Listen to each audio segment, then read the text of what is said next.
sorry for the sudden interrupt.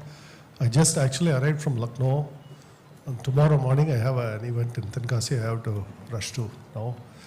My sister has strict instruction from my mother that she should only keep me 20 minutes here and I have to go see my mother next before I rush to Tenkasi. So that's become life now. So this idea of our rural, I was there in rural UP yesterday. I was there in 2 days I spent in Purvanchal, what they call the eastern Uttar Pradesh, which is the adjoining to Bihar. So I was in Balia district, Gorakhpur, and I attended, we support a school there in Balia. Balia is considered one of the more, these are some of the more what you would consider the poorer districts of our nation.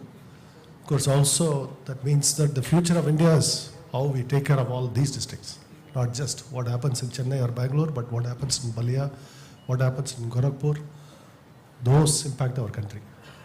That's why I went there, and we support a school for about 12 years there. So I visited school now, and we are thinking of some programs there now. So partly to take our act to even less developed parts of India. That's part of our mission there. So I spoke at an event there, the ABVP event in Gorakhpur yesterday. And my main message, this was of course the students, but I said our country's problems can only be solved through entrepreneurship. We cannot solve it through government programs, we cannot solve it through more laws, more regulations, more this, more that. We need more entrepreneurs, more job creation. So first I'll give you stats, you will know this. If you don't know this, you should know this. We have 23 million babies a year. And China has 9 million babies a year now. And China is dropping faster than India. That means that next year they will go down by maybe 3 lakh. We may go down by 2 lakh. Both are going down, but they are going down even faster. To put that in perspective, about 35 years ago, they had about 27 million and we had about 24. So which is why China was considered a more populous country. They used to have more babies than us. Now they have less than half, 23 versus 9. So put that in perspective. Which means that the future of most of the industry is going to be in India. We have to seize this opportunity. And yes, you have to believe, we are at the moment where China was 30 years ago. And we can do this. We should not be negative about this. We should not think, oh, China had this advantage, that advantage. We actually do business in China. We have about 200 employees in China. Close up, they don't look so formidable that world beating, you have to be so afraid, all of that. Nothing like that. Chinese entrepreneurs, I know, we supply them, right? We have customers there. There's no reason to fear. They have their usual worries. They have even more corruption. They can't even open their mouth. You know, police have come to our office because one of our employees opened his mouth online twice. And he wouldn't take my advice. I said, hey, boss, you are living in a country where maybe you shouldn't be posting, we want democracy or something online. But he said, no, we want democracy. And then the police arrived in our office. So at least we don't have that problem, right? In other words, we should look at the bright side of everything. The Chinese are migrating in very large numbers out of China. Anybody makes money in China, they get another passport. While Indians are freely coming back to India. You know, like me, I never took another passport. I never felt the need to take another passport. I'm not afraid, you know, in our country. This is something you have to remember. The Chinese, by and large, the richer Chinese are all leaving China. They are going to Canada, they are going to Australia, they are going to US, they are going somewhere, but they are not staying in China. And they are all desperate to get their children citizenship in some other country. UK, wherever. So that's the state of China. So this is why we should not be, particularly MSMEs, we should not be afraid. We should formulate strategies. I'll give you, direct comparison with China. Land is much more expensive in China. Electricity is actually more expensive. Labor cost today in any of the export complexes are at least 4 times that of India now. Easily 4 times.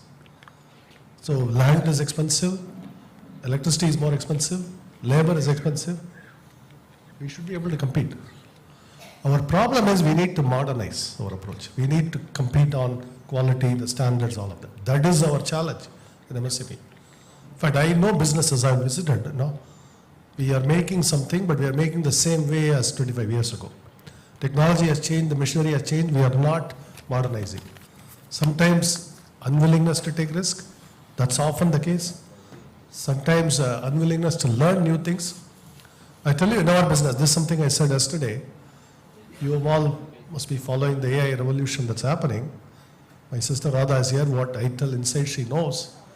If we don't navigate the AI revolution, Zoho will be zero in 10 years. So, which is why I am working very hard now. Actually, I am working very, very hard, and that's why I tell Sundaramji that please don't keep calling me to events. We'll be zero in 10 years if I don't work. No, that's true. I'm serious. This poses an existential threat to our business. If we embrace the opportunity, it'd be huge. If we don't, we'll be finished. That's a lot of, you see Intel versus NVIDIA. Intel is going down, gone down so hard, NVIDIA is up. They correctly embrace the new paradigm, what they call the accelerated computing or parallel computing. NVIDIA chips are built on a different foundation than Intel chips. Intel never managed the transition. They never managed the transition. Today we pay more for NVIDIA than Intel. That's a shock. We run data centers. We used to be mostly Intel. Now it's shifting more and more to NVIDIA, which is why they became the richest company in the planet. So that is something that we have to be aware of in MSME. So I'll give you one concrete suggestion that you can take home. Whichever business you are in, find the nearest Chinese companies are doing this. Study them very closely. You can find everything online today. But if necessary, go visit China. Go visit those companies in China. Actually see them. Then you will not be afraid anymore. You will feel that you can actually do it.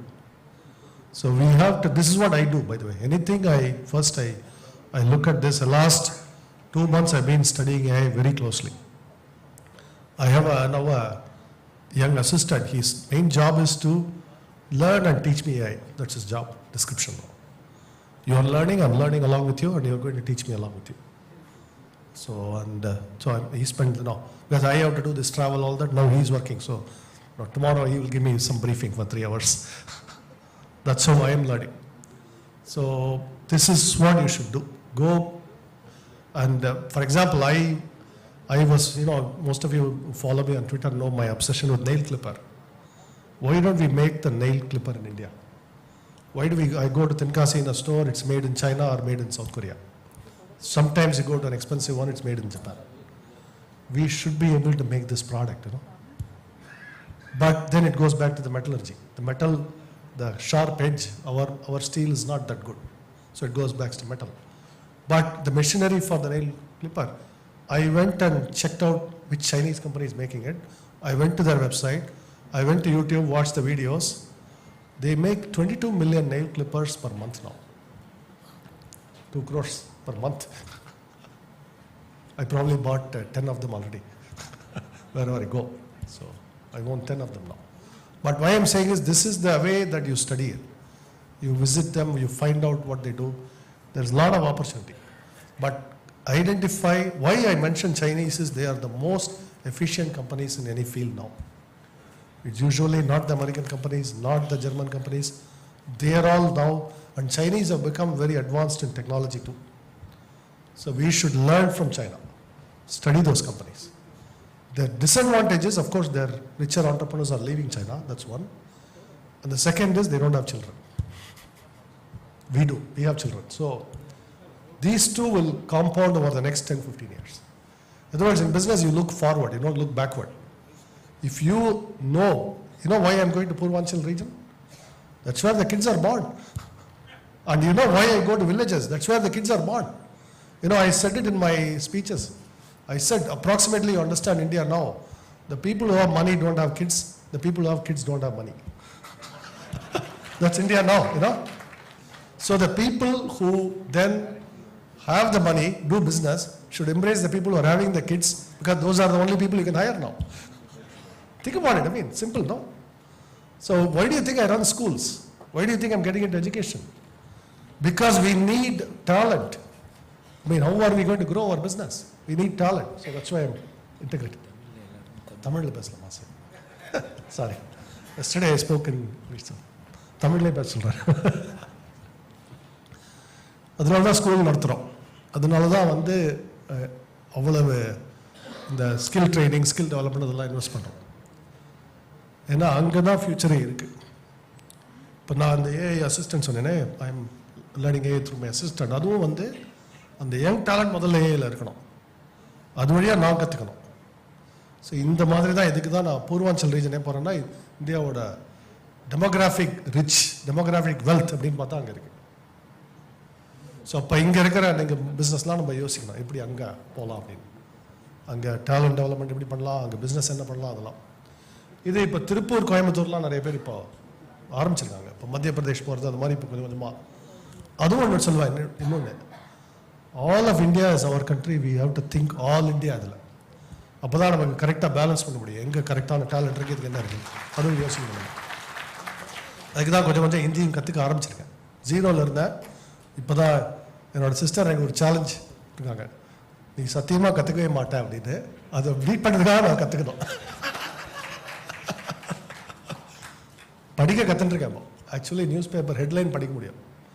4 வருஷம் முன்னாடி zero இருந்தேன். ஆல்ஃபபெட்டில் ஆரம்பித்து first standard புக்லேருந்து second standard book வந்து இப்போது news paper headline படிக்க முடியும். அந்த இதெல்லாம் இன்ஸ்ட்ரக்ஷன்லாம் போடுறாங்களே அங்கங்கே, சைன், ஸ்டோர், என்ன ஸ்டோர் அது, இது டெக்ஸ்டைல், இது மெடிக்கல், அதெல்லாம் தெரியும். இப்போ அதெல்லாம் படிக்க தெரியும். அந்த அளவு வந்திருக்கு. பட் இன்னும் she has posed a challenge, so I have to give a speech in Hindi ஒரு நாள் to really, அதான் என்னோட ரிவெஞ்சாக இருக்கும். இல்லை, அதுவும் உங்களுக்கு எந்த ஏஜ்லையும் உங்களுக்கு சொல்கிறேன், அந்த லேர்னிங் வேணும். கண்டினியூஸ்லி நம்ம என்ன கற்றுக்கலாம். நீங்கள் எந்த பிஸ்னஸில் இருந்தாலும் அதுக்கு யார் வேர்ல்ட்ஸ் பெஸ்ட்டுன்னு பார்க்கணும். இது தாய்வானில் இதை எப்படி செய்கிறாங்கன்னு பார்க்கணும், சைனாவில் என்ன மிஷினரி வச்சுருக்காங்கன்னு பார்க்கணும், அது எங்கேருந்து வருதுன்னு பார்க்கணும், அதை யார் செய்கிறாங்கன்னு பார்க்கணும். என்னோட முக்கால்வாசி என்னோட ஹாபியே அதுதான். யூடியூப்பில் நான் என்ன பார்க்குறேன்னு நினைக்கிறீங்க, அந்த ஃபேக்ட்ரியில் எப்படி நெயில் கட்டர் பண்ணுவான், இந்த ஃபேக்ட்ரியில் எது இது பண்ணுறோம், வேர்ல்ட்ஸ் லார்ஜஸ்ட் டீசல் இன்ஜின் யார் பண்ணுறது, இந்த கேள்விக்கு எனக்கு பதில் தெரியும். ஜெர்மன் கம்பெனி ஒன்று இருக்குது, 2 மெகாவாட் டீசல் இன்ஜின்ஸ், 2 மெகாவாட். இந்த லார்ஜ் ஷிப்ஸ் போகிறது, ஓஷன் கோயிங் ஷிப்ஸ், அதுக்கு டீசல் இன்ஜின் ஜெர்மன் கம்பெனி பண்ணுறோம்.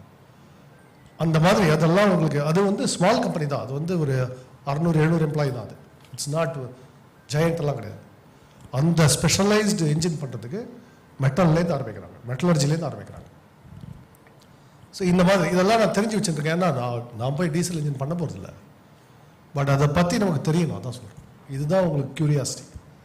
இந்த க்யூரியாசிட்டி, இப்போ இந்த க்யூரியாசிட்டி சைனா மேலே செலுத்துங்க. சைனீஸ்லேருந்து எவ்வளோ கற்றுக்கணும்னு பாருங்கள். சைனீஸ் ஆண்டர்ப்ரனர் எவ்வளோ இருக்காங்க, என்ன கற்றுக்கணும்னு பாருங்கள். ஏன்னா அவங்க அந்த இண்டஸ்ட்ரியல் கிளஸ்டர் உருவாருது. நான் இப்போ இன்றைக்கி வந்து ஒரு ஹோட்டல் போய் இதில் பலியாவில் ஒரு ஹோட்டலில் தங்குறேன். அந்த ஹோட்டல் ஓனர் அப்படின்னு சொல்லுவார், நான் ஒரு தடவை சைனாவுக்கு போனேன், ரூம்ஸ் எல்லாத்துக்கும் தேவை எல்லாத்தையும் வாங்கிட்டு வந்துட்டேன், ஃபாசட்ஸ், அது இது எல்லாமே. ஒரு ஷோக்கு போய் மொத்தமாக அவங்க 2 ஹோட்டலுக்கு தேவையானது எல்லாத்தையும் வாங்கிட்டு வந்துட்டாங்க. ஒரு 50 ரூம் எல்லாத்துக்கும் சேர்த்து. அது எனக்கு இங்கே வாங்குறத விட எனக்கு 40% சீப்பர் அப்படின்னா. அதில் இருக்கிற அந்த சப்ளை செயினில் இருக்கிற ஒரு பிஸ்னஸும் நம்ம ஆக்சுவலி பண்ண முடியும். நம்மளால் முடியாதுன்றதே கிடையாது, முடியும். ஏன்னா அவங்களும், ஏன்னா அந்த சைனீஸ் கடைசியில் மிஷினரி பார்த்தா அது ஜெர்மன் மிஷினரியாக இருக்கும், இல்லை ஒரு ஜாப்பனீஸ் இதுவாக இருக்கும். அதனே நம்மளால் செய்யக்கூடாது. இந்த மாதிரி தான் யோசிக்கணும். இப்படி தான் நான் ஆப்பர்ச்சுனிட்டி பார்க்குறேன். நான் வந்து இப்போ ஹாஸ்பிட்டல் போனால் அங்கே இருக்கிற எல்லா எக்யூப்மெண்ட்டையும் ஃபோட்டோ எடுத்து வச்சுப்பேன். அது யார் செய்கிறாங்க, அதில் எவ்வளோ மார்ஜின் இருக்குது. இப்போ ஜெஃப் பெசோஸ் ஒரு நல்ல ஐடியா கொடுத்துருக்காரு, your margin is my opportunity அப்படின்னு.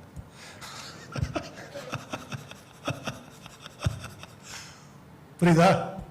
பிஸ்னஸ் இருக்கிறவங்க எல்லாரும் அப்படி தான் யோசிக்கணும். Who is making margin, where is my opportunity there அப்படின்னு யோசிக்கணும். Your margin is my opportunity. So அதை ஞாபகம் வச்சுக்கங்க. வேர்ல்ட்ஸ் ரிச்சஸ்ட் மேன் அட்வைஸ் கொடுக்கும்போது, அதை ஃப்ரீயாக கொடுக்கும்போது நம்ம எடுத்துக்கணும் அதை. ஸோ இதுதான் நான் சொல்ல வேண்டியது. நீங்கள் I will be open for ஒரு மேபி 10 minutes Q&A. நீங்கள் கேளுங்க தான். சரி, That will be more interactive.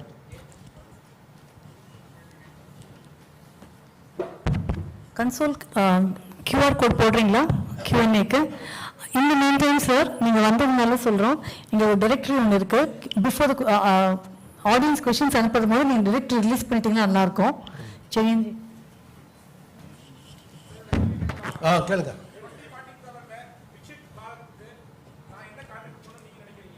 நீங்கள் என்ன பிஸ்னஸ் இருக்கீங்க? இப்போ அந்த இன்ஸ்ட்ருமெண்ட்ஸில் இந்தியா எவ்வளோ ட்ரேட் டெபிசிட் ரன் ஆகுது பாருங்கள். ஒரே ஒரு இதுதான். இப்போ எவ்வளவு நான் எந்த பிஸ்னஸுமே எப்படி நம்ம எவாலுவேட் பண்ணுறது? எனக்கு இன்ட்ரெஸ்ட் இருக்கிற பிஸ்னஸ் இவ்வளோ தான். $1 எக்ஸ்ட்ரா இம்போர்ட் கிரியேட் பண்ண முடியுமா? $1 இம்போர்ட் தடுக்க முடியுமா? தான் என்னோட கோல். மற்ற பிஸ்னஸ்லாம் எனக்கு இன்ட்ரெஸ்ட் இல்லை. இங்கேயே பீட்சா பண்ணி இங்கேயே விற்கிறதுலாம் எனக்கு இன்ட்ரெஸ்ட் இல்லை. அந்த பீட்சா மிஷின் இங்கே தான் இம்போர்ட் பண்ணுறாங்களா, அதில் இன்ட்ரெஸ்ட் இருக்கும். அப்படி சொல்கிறேன். ஸோ அந்த மாதிரி பாருங்கள், அதுதான் நம்மளோட கான்ட்ரிபியூஷன். ஏன்னா இன்றைக்கி பார்த்தீங்கன்னா நம்ம வந்து பிக் ட்ரேட் டெபிசிட் ரன் பண்ணுறோம். அதே சமயத்தில் நமக்கு அந்த ட்ரேட் டெபிசிட் தான் நம்ம வந்து நம்மளோட வியாபாரத்தை வெளிநாட்டு கொடுத்துட்ருக்கோம். இங்கே நம்ம கிட்ஸுக்கு ஜாப் இல்லை. அது ரெண்டும் ஒரே ப்ராப்ளம் தான் ஆக்சுவலி. அந்த பணத்தை இங்கே செலவழிச்சோம்னா இங்கே ஜாப்ஸ் உருவாகும். அந்த மார்ஜின் இங்கே கிரியேட் பண்ணணும்னா ஜாப்ஸ் உருவாகும். அதுதான் பண்ணுவோம். அதுதான் நம்மளோட கான்ட்ரிபியூஷன். பிஸ்னஸில் இருக்கிறவங்க எல்லாருக்கும் இதுதான் ஒரே ஒரு இதுதான் சொல்லுவேன். எந்த பிஸ்னஸில் இருந்தாலும் இந்த பிஸ்னஸ் நான் வந்து அடுத்தது செய்ய போகிறது, $1 எக்ஸ்போர்ட் பண்ண முடியுமா, இல்லை $1 இம்போர்ட் பண்ணுறது குறைக்க முடியுமா? இப்போ மெடிக்கல் இன்ஸ்ட்ருமெண்ட் அதனால தான் நீங்கள் ஹாஸ்பிட்டல் போனீங்கன்னா 80-90% வந்து இம்போர்ட்டட் எக்யூப்மெண்ட் எல்லாம். அதில் என்ன செய்ய முடியும்? எடுத்த உடனே நம்ம போய் எம்ஆர்ஐ மிஷின் செய்ய முடியாது. ஆக்சுவலி எம்ஆர்ஐ மிஷின் கம்பெனி ஒன்று பெங்களூரில் இருக்குது. 6 வருஷமாக ஒர்க் பண்ணி இப்போ தான் ட்ரையலில் இருக்கும். அதெல்லாம் பயங்கர கஷ்டமான டெக்னாலஜி. ஆனால் அதில் ஏதாவது ஒரு பார்ட் செய்ய முடியும். ஹாஸ்பிட்டலுக்கு என்ன சப்ளை பண்ணலாம், அதில் என்ன மார்ஜின்ஸ் இருக்குது. இப்போ ஈவன் இந்த சர்ஜிக்கல் கவுன்ஸ்லாம் இருக்கு, அதெல்லாம் 90% மார்ஜின்லாம் வச்சு வித்துட்ருக்காங்க. ஸோ அங்கே எப்படி அண்டர் கட் பண்ணலாம் அப்படி பார்க்கணும். Thank you. Thank you. I request our Nation General Secretary to come to the stage to honor our guest. Honor கேள்வி கேளு. இது முடிச்சிட்டு பிரதியை வெளியிட்டுட்டு then Q&A கண்டினியூ பண்ணுவா. QR கோட்ல இருக்கா? ஓகே. அந்த டைம் வேஸ்ட் பண்ணாம உங்களை ஆர்டர் பண்ணிடுறோம். சரி. ரிலீஸ் பண்ணிடுறோம். என்னோட பிசினஸ்ல பிரைவேட் செக்டார்ல மட்டும் சொல்லிடுறேன், டைமே வேஸ்டே பண்ணக்கூடாது. நம்ம ஆஃபீஸ்லாம் மீட்டிங்லாம் ரொம்ப எஃபிஷியன்ட். மொட்டையாக ஆரம்பிக்க முடியே முடிச்சிடும் டக்குன்னு. அரசியல் மீட்டிங்லாம் மாதிரி கிடையாது இது.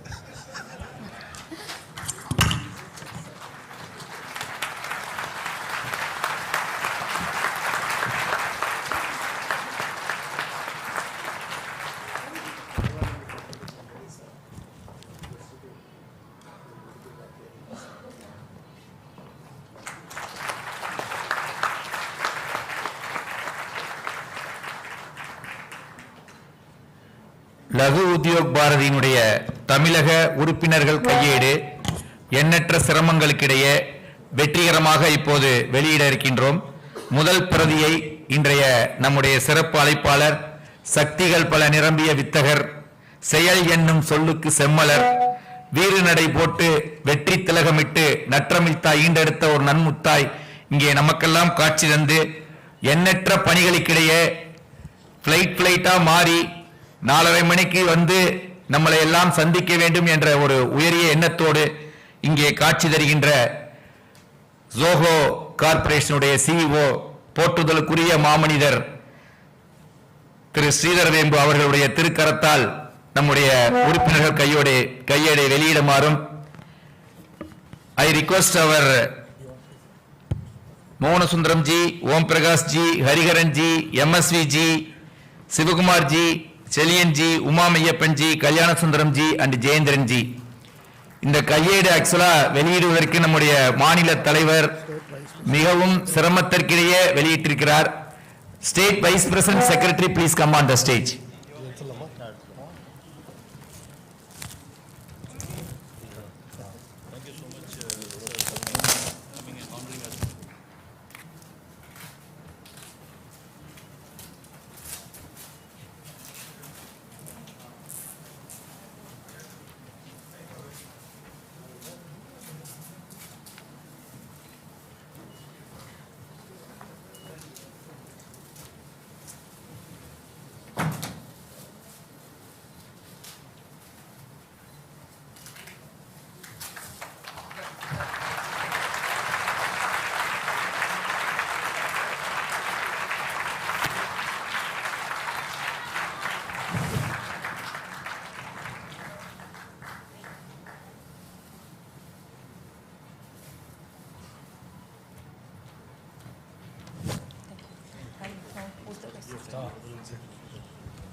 Sir, I'm just posting the questions to you, Yeah, please. asked by the audience.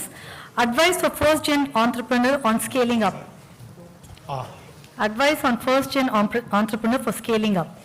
So first ஒரு பேஸ் ஃபவுண்டேஷன் எஸ்டாப்ளிஷ் பண்ணியிருக்கணும். ஃபஸ்ட் டைம் ஆண்டர்ப்ரனர்னா அவங்களுக்கு வந்து செல்ஃப் டவுட் தான் நிறையா இருக்கும். நம்மளால் முடியுமா, இது முடியுமா அப்படின்னு. ஸோ அதுக்காக நீங்கள் வந்து ஒரு ஃபஸ்ட்டு ஒரு ஸ்மாலர் சேலஞ்ச் அட்டம் பண்ணி ஒரு ப்ரூவ் பண்ணிக்க உங்களுக்கே. ஏன்னா நம்மளை வேறு யாராலும் நமக்கு இது ப்ரூவ் பண்ணி காட்ட முடியாது. நான் வந்து ஒரு நாள் முடியும்னு சொன்னாலும் எப்படி முடியும்னு எப்படி நம்பிக்கை வரும். அதனால் முதல்ல அந்த மாதிரி ஒரு சின்ன சின்ன ப்ராஜெக்டாக எடுத்து நீங்கள் எக்ஸிக்யூட் பண்ணி உங்களுக்கே வேலிடேட் செல்ஃப் வேலிடேஷன் வேணும். அது பண்ண முடிஞ்சதுன்னா அப்புறம் தான் அந்த க்ரோத் ஸ்கேலிங் வரும். ஸ்கேலிங்க்கு உங்களுக்கு முக்கியமான இது வந்து உங்களால் நல்ல டேலண்ட்டை ரெக்ரூட் பண்ண முடியுமா, ரீட்டைன் பண்ண முடியுமா. அதாவது ஒரு ஸ்மால் ஆண்டர்ப்ரனருக்கும் லார்ஜுக்கும் என்ன வித்தியாசம்னா, உங்களுக்கு நீங்கள் வந்து மைக்ரோ மேனேஜராக எல்லா விஷயமும் எனக்கு தான் தெரியும், எல்லா பில்லும் என் வழியாக தான் போகும், ஒரு ரூபா கூட இந்த கம்பெனியில் செலவழிக்காது என் வழியாக வராமல் அப்படின்னு ஸ்கேலே பண்ண முடியாது. உங்களால் வந்து அந்த சிஸ்டம்ஸை க்ரியேட் பண்ண முடியுமா, அதுதான் நல்ல ஸ்மார்ட் பீப்புள் இங்கே ஒர்க் பண்ண முடியுமா, அதுதான் ஒரே வழி. இப்போ ஜோவுக்கு இன்றைக்கி வந்து உலகம் முழுக்க ஒரு 50 இடத்துல ஆஃபீஸ் இருக்குது. அதில் இன்னும் பாதி ஆஃபீஸ் நான் இன்னும் போகலை. ஆமாம், மதுரைக்கே வரலன்னு சொல்கிறார் சுந்தரம்ஜி, இன்னும் மதுரை ஆஃபீஸ்க்கு இன்னும் போகல. ஆனால் மதுரை ஆஃபீஸில் இருக்கிற பாலா வந்து I known him for 20 years. அவர் ரன் பண்ணியிருக்கார். கும்பகோணத்தில் இருக்கிற Sivaramakrishnan I known him for 25 years. அந்த மாதிரி ட்ரஸ்டட் பீப்புள், கிரேட் பீப்புளாக இருக்கிறதுனால தான் இது ஸ்கேல் ஆகுது. ஸோ அதுதான் உங்களுக்கு scaling principle. Thank you, sir. Sir, how can MSME capitalize the power of AI? First capitalise ஏஐக்கு முன்னாடி முதல்ல அதை கற்றுக்குங்க. ஃபஸ்ட்டு நான் என்ன சொல்லுவேன், இந்த சாட் ஜிபிடி இந்த எல்லா டூலுமே யூஸ் பண்ணி என்ன இருக்குது, என்ன இல்லை, என்ன செய்ய முடியும், அதில் என்ன செய்ய முடியாது, அது ஃபஸ்ட்டு அது உங்களுக்கு நீங்களும் செய்யணும். சம்டைம்ஸ் உங்களோட டீனேஜ் சன், டாட்டர், நெவியூ அவங்கெல்லாம் பார்த்து அவங்க சம்டைம்ஸ் அவங்க உங்களுக்கு இன்சைட் கொடுக்கலாம். அப்படி தான் நான் கற்றுக்கிறது. நான் போய் யாராவது ஒரு என்னோட ஒரு யங் சபார்டினேட்டை கூப்பிட்டு எனக்கு இதை கற்றுக் கொடு அப்படின்வேன். ஏன்னா அவனுக்கு ஏற்கனவே தெரியும் எனக்கு கற்றுக் கொடு அப்படின்வேன். அந்த மாதிரி இங்கே உட்காந்து கற்றுக்கிங்கன்னா அதான் பெஸ்ட். ஃபஸ்ட்டு என்ன இருக்குன்னு முதல்ல தெரிஞ்சுக்கணும், அதில் என்ன இருக்குது என்ன இல்லைன்னு. அதுக்கப்புறம் இப்போ இன்றைக்கி வந்து அதை எப்படி ஒரு எம்எஸ்எம்இக்கு யூஸ் பண்ணுறது அப்படின்றதுக்கு இன்னும் முழுக்க வரல. ஆனால் இப்போ ஃபார் எக்ஸாம்பிள் உங்களுக்கு ஒரு மார்க்கெட்டிங் ரன் பண்ணோம், அதுக்கு ஒரு இமேஜ் ஜென்ரேட் பண்ணோம், இல்லை ஒரு சின்ன ஒரு ஸ்லோகன் எழுதணும் உங்களுக்கு, இதுக்கெல்லாம் சாட் ஜிபிடி ரொம்ப யூஸ்ஃபுல்லாக இருக்கும். இன்றைக்கி எனக்கு இந்த மாதிரி ஒரு ஸ்லோகன் கொடு, நான் வந்து ஏதோ ஒரு ப்ராடக்ட் பண்ணுறேன், அதுக்கு வந்து ஒரு அழகான ஸ்லோகன் வேணும். இப்போ வந்து சானிட்டரி நாப்கின் பண்ணுறேன், அதுக்கு என்ன ஒரு ஸ்லோகன் வேணும் அழகாக, ஒரு 10 ஸ்லோகனை சஜஸ்ட் பண்ணும் அந்த மாதிரி. அப்புறம் இதுக்கு ஒரு இமேஜ் சஜஸ்ட் பண்ணேன் டாலிகிட்ட போய், ஒரு 10-20 இமேஜ் ஜென்ரேட் பண்ணி பார்த்தீங்கன்னா அது ஒன்று நல்லாயிருக்கும், அதை யூஸ் பண்ணலாம் நம்ம. ஸோ இப்படி தான் நான் ஃபஸ்ட்டு யூஸ் பண்ணுவேன். அவர் பிஸ்னஸில் என்ன பண்ணுறோம், இப்போ கோட் ஜென்ரேஷன்லாம் ட்ரை பண்ணிட்டுருக்கோம். இந்த ஏஏ வச்சு கோட் ஜென்ரேட் பண்ண முடியுமா அப்படி. ஸோ அந்த மாதிரி தான் இப்போ ட்ரை பண்ணிட்டுருக்கோம். Sir, how is China so cheap, sir? China வந்து ஃபஸ்ட்டு அவங்க சிஸ்டமேட்டிக்கலி ஒரு பிஸ்னஸும் ஃபஸ்ட்டு லேபர் ஷார்ட்டேஜ் வர ஆட்டோமேஷன் இன்க்ரீஸ் பண்ணாங்க. ரெண்டாவது ஸ்கேல். இப்போ நான் சொன்னேன் இல்லையா, அவன் 20 million நெயில் கிளிப்பர்ஸ் மந்த் அந்த மாதிரி ஸ்கேல்லாம் அதுலேருந்து தான் வருது. அதுதான் சீப். அதனால தான் வந்து தென்காசியில் வந்து 50 ரூபா 60 ரூபாய்க்கு நெயில் கட்டர் வைக்க முடியாது சைனாவில் பண்ண ப்ராடக்ட் எடுத்து. ஸோ அதுதான் அவங்களோட இது. இப்போ உடனே நம்மளால் அந்த ஸ்கேல் ரீச் பண்ண முடியாது. நம்ம உடனே போய் நெயில் கட்டர் பிஸ்னஸில் போய் அந்த ஸ்கேல் ரீச் பண்ண முடியாது. ஆனால் அதுலேருந்து ஏதாவது அட்ஜஸ்டன் பிஸ்னஸ்லேருந்து ஆரம்பிக்கலாம். There is always opportunity. ஏன் இன்னொரு ரீசன் ஃபார் ஆப்பர்ச்சுனிட்டினா, இன்றைக்கி ஜப்பான் ஃபேட் ஆகிடுது. இன்றைக்கி மேட் இன் ஜப்பான் நம்ம பார்க்க முடியல. ரொம்ப சிம்பிள் ரீசன், ஜப்பானில் குழந்தைகளே கிடையாது, அடுத்த ஜென்ரேஷனே கிடையாது. ஆக்சுவலி இப்போ நமக்கு ஒரு பிஸ்னஸ் ஆப்பர்ச்சுனிட்டியாகவே நான் யோசிக்கிறேன். அங்கே இருக்கிற ஒரு கம்பெனிஸ் ஃபவுண்டர் வந்து 75-80, நோ சக்சஸர், யாருக்காவது விற்கிற நிலைமையில் தான் இருக்காங்க. இட்டாலியில் அந்த மாதிரி பிஸ்னஸ்லாம் வேலைக்கு வருது. இப்போ இட்டாலி நாட்டில் அடுத்த ஜென்ரேஷனே கிடையாது, யாராவது இந்தியன் வந்து வாங்கினா நான் விற்கிறேன் அப்படிங்கிற நிலைமையில் இருக்காங்க அங்கெல்லாம். ஸோ அதனால தான் சைனீஸ் டுக் ஓவர். இப்போ சைனாவுக்கு இதே ப்ராப்ளம் வந்தாச்சு. இப்போ ஸோ அதனால் நமக்கு அடுத்த 15-20 இயர்ஸ் இஸ் த நமக்கு டெமோகிராஃபிக் டிவிடெண்ட் அப்படின்னு 25 இயர்ஸ் நல்ல கோல்டன் பீரியட். இதை கரெக்டாக நம்ம ஆர்வஸ் பண்ணோம்னா பெரிய டெவலப் கண்ட்ரி ஆகலாம். அப்புறம் நமக்கு குழந்தைங்களே இல்லாமல் மேபி நம்ம வந்து யுகாண்டன்ஸ்க்கும் நைஜீரியாவுக்கும் பிஸ்னஸ் வைக்கலாம். அது வேற விஷயம். அது அப்போ நம்ம சார் ஸ்கில் டெவலப்மெண்ட் வந்து ரொம்ப கஷ்டமாக இருக்குது எம்எஸ்எம்இயோடைய எம்ப்ளாயீஸ்க்கு. ஸோ அதை எப்படி ப்ரமோட் பண்ணுறது? ஸ்கில் டெவலப்மெண்ட்டு கொண்டு வந்தால் தான் they can show change. So அதை எப்படி கொண்டு வரது? ஆமாம், எந்த பிஸ்னஸ்லையுமே உங்களுக்கு இன்னைக்கு காம்படிஷனே வந்து எவ்வளோ அட்வான்ஸ்டு ஸ்கில் நம்மள்கிட்ட இருக்குது. அதுதான் ஒரே வெக்டர். அதுக்கு முதல்ல நீங்கள் வந்து பிஸ்னஸ் ஓனராக இருக்கிறவங்க அந்த ஸ்கில்லுக்கு ரொம்ப மதிப்பு கொடுக்கணும். இப்போ இன்றைக்கி தான் நான் வந்து சீனியர் மேனேஜர் குரூப்பில் ஒன்று போட்டேன். இது ட்விட்டர்லேருந்து நான் எடுத்துகிட்டு வந்தது. ட்விட்டரில் ஒரு இன்ஜினியர் எழுதியிருக்கான். இது சாஃப்ட்வேர்லேயும் ட்ரூ, எந்த இன்ஜினியரிங்லேயும் இது ட்ரூ. எந்த இன்ஜினியரிங் டீம்லையும் பார்த்தோன்னா there will be one person who's like a maverick. நான் கிறுக்கு அப்படின்னு அந்த மாதிரி வில் பி தட். அந்த பர்சனோட ஒர்க்குனால தான் எல்லாமே ஓடும். ஆனால் அவங்கள போய் நம்ம ஸ்பெசிஃபிக்காக ரொம்ப கண்ட்ரோல்லாம் பண்ண முடியாது. மேவரிக்காக இருக்கவங்க அந்த அதாவது எப்படி நம்ம ஆடுற மாட்டை ஆடி கறக்கணும்னு சொல்கிறோமே அந்த மாதிரி இருக்கணும் அந்த உங்களோட மேனேஜ்மெண்ட் ஸ்கில். அது இல்லாமல் நான் எல்லாரும் ஒரே சிஸ்டம் தான் போடுவேன், இப்படி தான் இருக்கணும் அப்படி தான் இருக்கணும், அந்த டிஃப்ரென்ஸே புரிஞ்சுக்காமல் இருந்தோம்னா அந்த best out of the box திங்கர்னு சொல்கிறோமே அந்த out of the box thinker நம்மள்கிட்ட இருக்க மாட்டாங்க. அது இல்லைன்னா நமக்கு அந்த பெஸ்ட் டெக்னாலஜிலாம் வராது. ஒரு காம்ப்ளெக்ஸ் ப்ராப்ளம் சால்வ் பண்ணுறது, உங்களுக்கு ப்ரொடக்ஷன் ப்ராப்ளம் இருக்குது அதை சால்வ் பண்ணுறது, அந்த ஒரு திங்கர் உங்களுக்கு வேணும். அந்த ஒரு திங்கரை ரிட்டைன் பண்ணால் அதை வச்சு 100 ஜாப் கிரியேட் பண்ணலாம். இந்த 100 ஜாபுக்கு அந்த ஒரு திங்கர் வேணும் உங்களுக்கு, அதை இழக்கக்கூடாது. அதுதான் நமக்கு முக்கியமான சொல்லுவேன். ஸோ அதனால் invest in the systematic skill development. இந்த மாதிரி டேலண்ட் எங்கே இருக்குன்னு பார்த்து கண்டுபிடிக்கிறது தான் வேலை. அந்த டேலண்ட் நமக்கு வந்து நம்ம கண்டுபிடிக்கிறதா, அதாவது ஏற்கனவே இருக்கும் யார்ட்டையாவது, அதை நம்ம தான் கண்டுபிடிச்சி வெளில கொண்டு வரணும். அது சார் எம்எஸ்எம்இ ஆண்டர்பிரினர்ஸ் ஸ்மால் டவுனில் இருக்காங்க, அவங்க எப்படி குளோபல் ஆப்பர்ச்சுனிட்டி கிராப் பண்ண முடியும்? இன்னைக்கு வந்து இப்போ நமக்கு ஊர் பேர் தெரியாத வாயிலே நுழைய முடியாத சைனீஸ் ஊர்லேருந்துலாம் இங்கே வந்து எக்ஸ்போர்ட் பண்ணிட்டு இருக்காங்க. கரெக்டா? அது எங்கே இருக்கா அதுக்கு பேரே நமக்கு நிறைய அது வாயில. ஆனால் அவன் ஜெர்மனிலையோ யூஎஸ்லேயும் விற்கிறாங்க இங்கிலீஷே பேச தெரியாமல்.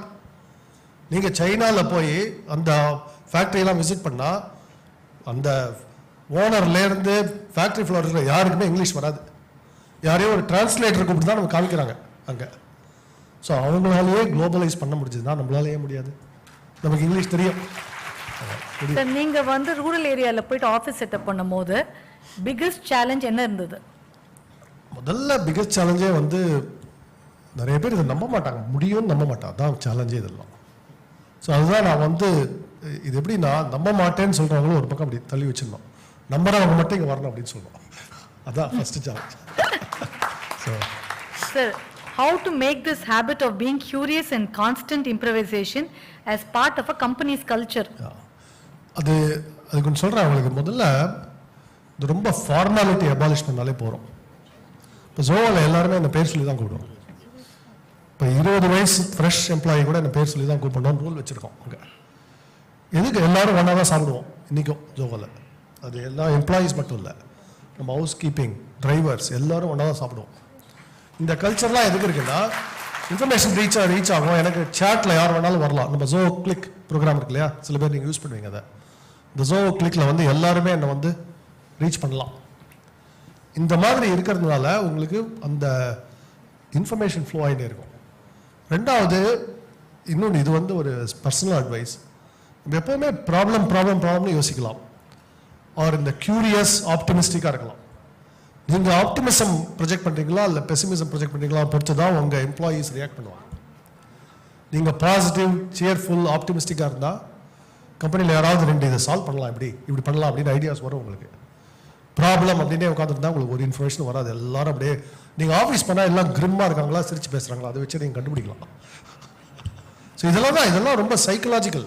பட் ஒரு ஆண்டர்பிரனர்ங்கிறது பாசிட்டிவ் மைண்ட் செட்டில் தான் இருக்கணும். இப்போ இந்த நெகட்டிவ் மைண்ட் செட்டு போகவே கூடாது. நானே அடிக்கடி சொல்லியிருக்கேன், நான் என்னைக்கு நெகட்டிவ் மைண்ட் செட் போகிறேனோ அன்றைக்கி தான் அதான் லாஸ்ட் டே எனக்கு ஜாபில், அதோட என் ஜாப் முடிஞ்சது அப்படின்னு. ஸோ நெகட்டிவ் மைண்ட் செட் மட்டும் போகக்கூடாது, அதான் சொல்லுவேன். அதுதான் முக்கியம். சார், சைனீஸ் எம்எஸ்எம்இ வந்து என்ன டெக்னாலஜி அப்சார்ப் பண்ணியிருக்காங்க, எது நம்ம பண்ணலை, அதை நம்ம எல்லாத்துலேயும் வந்து அட்வான்ஸ்ட் ப்ரொடக்ஷன் மெஷினரி வாங்கிட்டாங்க. முதல்ல வாங்கினது தான் மாடர்னைஸ் பண்ணுறது. இப்போ எந்த பிஸ்னஸில் இருந்தாலும், இப்போ எனக்கு தெரியும், இப்போ ரப்பர் ஹோஸ் பண்ணுறது, ஓரிங் பண்ணுறது, இதெல்லாம் அவங்களோட ப்ரெஸ், அவங்களோட மிக்சிங் மிஷின் எல்லாம் பார்த்தா ஒரு 1 or 2 ஜென்ரேஷன் நமக்கு அடுத்தது இருக்கும். அந்த ஃபஸ்ட்டு டெக்னாலஜிக்கல் மாடர்னைசேஷன் வேணும் எம்எஸ்எம்இக்கு. எம்எஸ்எம்இன்னா உடனே டெக்னாலஜி வீக்காக நான் பழைய மிஷினை வச்சு ஓட்டின்னு இருக்கேன், அது இருக்கக்கூடாது. ஃபஸ்ட்டு நீங்கள் என்ன ஸ்டேட் ஆஃப் த ஆர்ட் என்ன பண்ணுறாங்கன்னு யோசிங்க. ஆக்சுவலி இந்த ரெசிபியை கோயம்புத்தூரில் நிறைய ஆண்டர்பிரினர்ஸ் கண்டுபிடிச்சி இன்னைக்கு திருப்பூரில் ஒரு லேட்டஸ்ட் டெக்ஸ்டைல் மில் போறீங்கன்னா லேட்டஸ்ட் ரொபாட்டிக் அந்த இதெல்லாம் இருக்கும். ஃபுல்லாக ஒரு பெரிய ஃபேக்ட்ரி முழுக்க 2 ஒர்க்கர்ஸ் இருப்பாங்க. அதனால அவங்களால இப்போ சைனீஸோட கம்பீட் பண்ண முடியும். சைனீஸ் வாங்குற அதே மிஷின் தான் இவங்களும் வாங்குறாங்க. ஸோ அந்த மாதிரி அந்த மிஷினரி டெக்னாலஜி நமக்கு வேணும், அது முக்கியம். அதே மாதிரி தான் ஒன்று இடத்துலையும் டிஜிட்டல் டெக்னாலஜி, வெப்சைட் போட முடியுறதா, வெப்சைட்டை க்ளீனாக இருக்க முடியுமா, அதெல்லாம் ரொம்ப ஈஸி. இன்னைக்கு வெப்சைட் போடுறதுலாம் நீங்களே செஞ்சிடலாம். சாட் ஜிபிடிக்கு போய் எனக்கு ஒரு வெப்சைட் கிரியேட் பண்ணு அப்படின்னா கிட்டத்தட்ட கோடு கொடுத்துரும். அந்த அளவுக்கு நீங்கள் டூல்ஸ்லாம் இருக்குது. ஆனால் அதுக்கு அந்த கியூரியாசிட்டி வேணும், அது கற்றுக்கிறேன்றது வேணும். தான் சொல்லுங்கள். Last question on machine tools. I am from this industry for last 35 years. We are importing controllers like Fanuc, Mitsubishi, Siemens, $12 billion per year. In the PLI schemes நிறைய வருது for mobile கெல்லாம் வந்துட்டு. But for this there is no nobody is doing anything about it. Every year 80,000 crores we are giving as foreign outflow. So இது எப்படி பண்றதுனே தெரியல. Because I think on one side we are all doing good work on IT and everything. It's easy to get this correct. It should be able to do it. Yes. Plastic processing, packaging, அப்படி 3 industry இருக்கு. அது ஒரு அந்த controllers should be about 30-35 billion of global market. Indian market. Indian market. ஆமா. இதுல என்னன்னா like even though we are also closer to the policy making, but somehow we are not able to get this. நான் உங்களுக்கு பாலிசிக்கு முன்னாடி ஒன்று சொல்கிறேன். ஒரு 10-20 business people இது பண்ணி ஒரு ஜாயிண்ட் R&D சென்டர் மாதிரி போட்டு எப்படி இந்த காஸ்ட்டை கட் பண்ணலாம் நமக்குன்னு பார்க்கணும். நான் இதுலேயே சஜஸ்ட் பண்ணேன். இப்போ சிவகாசியில் இருக்கும்போது நான் சொன்னேன், நம்மளோட ஃபயர் ஒர்க்ஸ் இண்டஸ்ட்ரி, நான் இதான் சொன்னேன் அவங்களுக்கு. You think I am not in the fire works business, I am in the stored energy, chemical energy business. அப்படி யோசிக்கும். Stored chemical energy is battery. Battery is huge business. இந்த ego சிஸ்டமை reinvent பண்ண முடியும் நம்மளால். ஏன்னா அதே மாதிரி கெமிக்கல்ஸ், அதே மாதிரி பட்டாசு பண்ணுற மாதிரி தான் நம்ம பேட்டரி செல் பண்ணுறோம், அதே ப்ராசஸ் தான். அண்ட் இது ஈவன் சேஃபர் அதை விட. பட் இது சொன்ன அந்த மாதிரி ரீதிங்க் பண்ணணும். காரைக்குடியில் சிக்ரி இருக்குது, சிவகாசிலேருந்து ஒன்லி ஒரு 120 கிலோமீட்டர்ஸில் இருக்கும் அது. இப்போ அங்கேருந்து நமக்கு டெக்னாலஜி இருக்காங்க, சயின்டிஸ்ட் இருக்காங்க. ஸோ இந்த மாதிரி லிங்கேஜஸ் வேணும். அதாவது இப்போ IIT மெட்ராஸ்லேயே மெஷின் டூல் ப்ரொஃபஸர்ஸ் இருக்காங்க. ரமேஷ் பாபுன்னு நான் மீட் பண்ணியிருக்கேன். இன்ஃபேக்ட் நான் கூட மெஷின் டூலில் இன்வெஸ்ட் பண்ணலான்னு இப்போ ஒரு சின்ன குரூப் வச்சிருக்கேன். இதெல்லாம் என்னன்னா ஒரு கன்சார்ஷியம் மாதிரி பண்ணுறது. இதுதான் ஜெர்மன் மாடல். எப்படின்னா ஒரு 50-100 பிஸ்னஸ் இப்போ இந்த MSME குரூப் இருக்குல்ல, இதையே வச்சு இந்த மெஷினரி எப்படி பண்ணுறது ஒரு குரூப் செட்டப் பண்ணிங்கன்னா, இந்த மாதிரி நான் அதில் இன்வெஸ்ட் பண்ண ரெடி. ஆனால் இதுக்கு நாங்கள்லாம் யூசர் பேஸாக இருக்கோம், இது ட்ரை பண்ணுவோம், 3 attempts ட்ரை பண்ணி அதுலேருந்து வரும். அப்படி இருந்தால் பண்ண முடியும். இதே தான் நான் திருப்பூரில் இன்னொன்று சஜஸ்ட் பண்ணேன். நம்ம இப்போது டிஷர்ட் விற்கிறோம், $2, $5 அடிச்சுக்கிறோம் நம்ம அதுக்கு. அதே போய் வால்மார்ட்டில், டார்கெட்டில், யூஎஸில் வாங்கினா அது $8, $10 இருக்கும். நான் சொன்னேன் அடுத்த ஸ்டேஜ் திருப்பூருக்கு என்னென்னா, அங்கே இருக்கிற யூஎஸில் இருக்கிற பிராண்டே நம்ம தான் ஓன் பண்ணணும். அந்த கடையே இங்கேருந்து தான் சப்ளை பண்ணணும், டைரெக்டாக பிராண்டை செட்டப் பண்ணணும். அப்போ ஒரே ஒரு கம்பெனியால் முடியாது. ஆனால் ஒரு திருப்பூர் எக்ஸ்போர்ட்டர்ஸ் அசோசியேஷன் சேர்ந்து ஒரு பிராண்ட் செட்டப் பண்ணி அங்கே அட்டாக் பண்ணலாம். இப்படி தான் Chinese are doing it now. இப்போ Chinese brands are there in US because of this. இதெல்லாம் நீங்கள் யோசிக்கலாம் அப்படின்ற ஒரு கன்சார்ஷியம் மாதிரி சேர்ந்து. We are keen to be a part of it. Thank you. Thank you. சொல்லுங்கள்.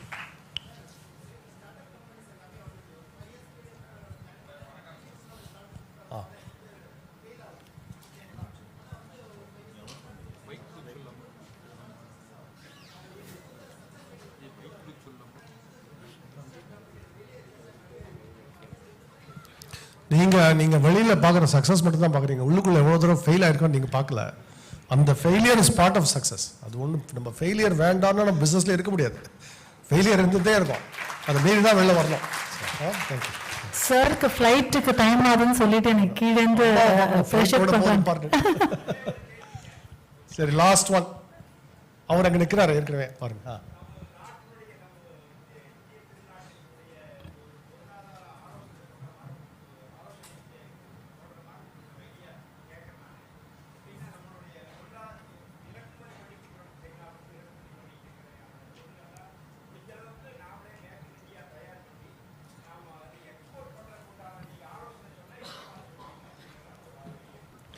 எல்லா நான் என்ன சொல்லுவேன், முதல்ல டாப் 100 இம்போர்ட்ஸ், அடுத்தது டாப் 1000 இம்போர்ட்ஸ் ஸ்டடி பண்ணிவிட்டு அதை எதெல்லாம் ஈஸியாக பண்ண முடியும்னு முதல்ல பார்ப்பேன். நாங்கள் எடுத்த உடனே மைக்ரோசாஃப்ட் ஆஃபீஸ் பண்ணலை, இப்போ பண்ணியிருக்கோம். எடுத்த உடனே மெயில் பண்ணல, மை சிஸ்டர் இந்த மெயில் பண்ணவங்களே இங்கே தான் இருக்காங்க. பட் எடுத்த உடனே அதை பண்ணலை, எது ஈஸியாக பண்ண முடியும் அதான் பார்த்தோம். அதுக்கப்புறம் படிப்படியாக இப்போ சில பேர் ஏன் அது சர்ச் இன்ஜின் பண்ணல, ஏன் இது பண்ணலன்னா அது மோர் டிஃபிகல்ட், மோர் கேபிட்டல் இன்டென்சிவ். அதுக்கு தான் ஒன்றுனா சீக்வன்ஸ் பண்ணுறோம்.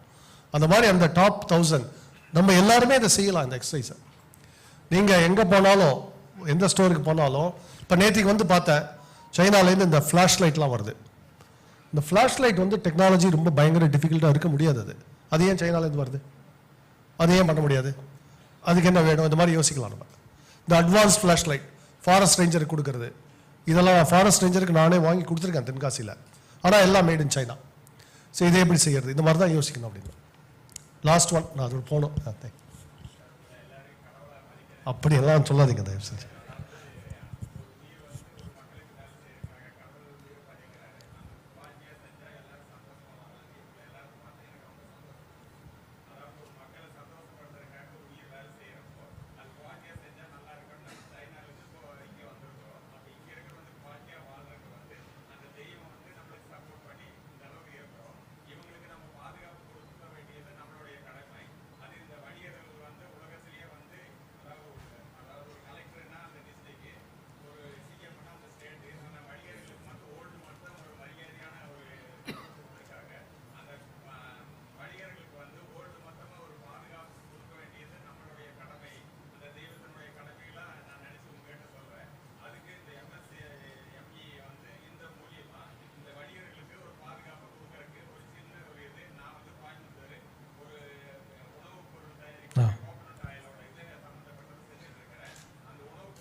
இப்போ நீங்கள் கோகனட் ஆயில் சொன்னீங்கல்ல, நான் சொல்கிறேன். இப்போ தான் யூஎஸ் 3 மாதம் முன்னாடி போயிருந்தேன். அவங்க நான் இருந்த நண்பர் ஒரு வீட்டில் வந்து தங்கியிருந்தேன். விர்ஜின் கோகனட் ஆயில் தாய்லாண்ட்லேருந்து பண்ணி இவ்வளோ பெரிய டப் வச்சுருக்காங்க. அதை தான் யூஸ் பண்ணுறாங்க அவங்க டெய்லி. இப்போ யூஎஸில் வந்து கோகனட் ஆயில் பயங்கர பாப்புலராக இருக்குது. நீங்கள் அதுவும் இந்த விர்ஜின் கோகனட் ஆயில், அது விலையெல்லாம் பார்த்தா நம்ம அசந்துருவோம். நம்ம ஊரில் இந்த விலை இருக்குது, அங்கே இவ்வளோ விலையானே. நீங்கள் என்ன பண்ணணும், இந்த குவாலிட்டி அப்கிரேட் பண்ண முடிஞ்சதுன்னா வெளி மார்க்கெட்லேயும் விற்க முடியும். அப்புறம் இந்தியாவிலே சொல்கிறேன், இப்போ நல்ல ஹெல்த் கான்ஷியஸ் கஸ்டமர் அவங்கள்ட்ட பிராண்டோட விற்க முடியும். நீங்கள் வந்து கலப்படம் பண்ணி சீப்பாக விற்கிறவங்கள பார்க்காதீங்க. அது எப்படி யூஎஸ்க்கு எக்ஸ்போர்ட் பண்ணுறோம் அவங்கள பாருங்கள், அவங்கள ஸ்டடி பண்ணுங்கள். அதான் சொல்லுவேன் நான். அதான் ஒரு வழி.